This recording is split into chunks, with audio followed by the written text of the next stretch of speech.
شیطان کبھی کبھی حق کی بات کرتا ہے لیکن وہ شیطان ہی رہتا ہے، اس لیے کان کھول کر سن لیجئے کہ میں امریکہ دشمنی کے نام پر اسلام دشمنی کو گلے نہیں لگا سکتا۔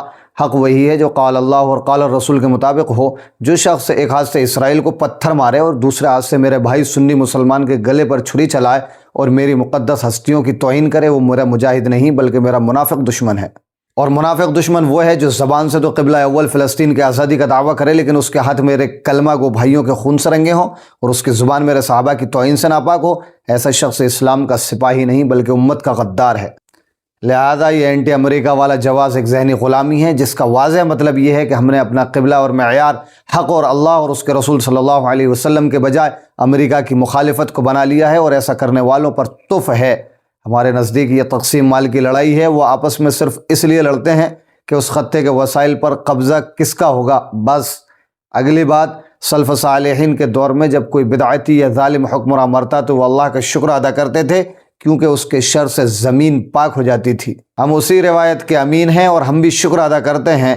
اب وہ لوگ جو خامنئی یا ایرانی قیادت کے موت پر انا للہ پڑھ رہے ہیں، انہیں چند سوالات کے جواب دینے چاہیے۔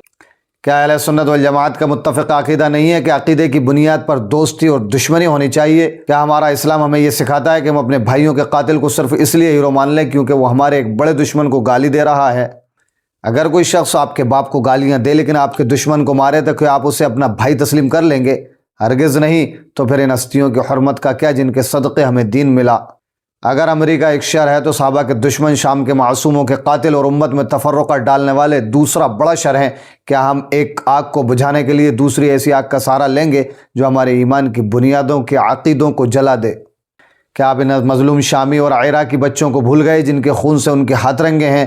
صحابہ کو گالی دینا نظر نہیں آتا جو ان کی سرکاری سرپرستی میں ہونے والے پروگراموں کا حصہ ہے؟ شام میں بشار الاسد کی کرسی بچانے کے لیے ایران نے لاکھوں سنی مسلمانوں کا قتل عام کیا۔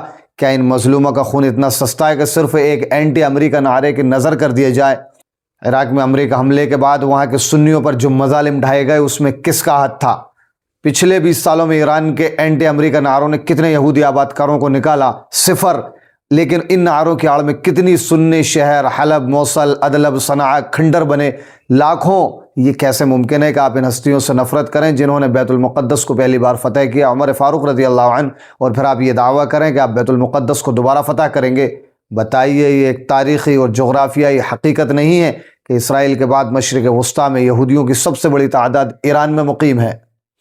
تہران، اصفہان اور شیراز میں یہودیوں کی باقاعدہ بستیاں اور ان کے اپنے اسکول موجود ہیں۔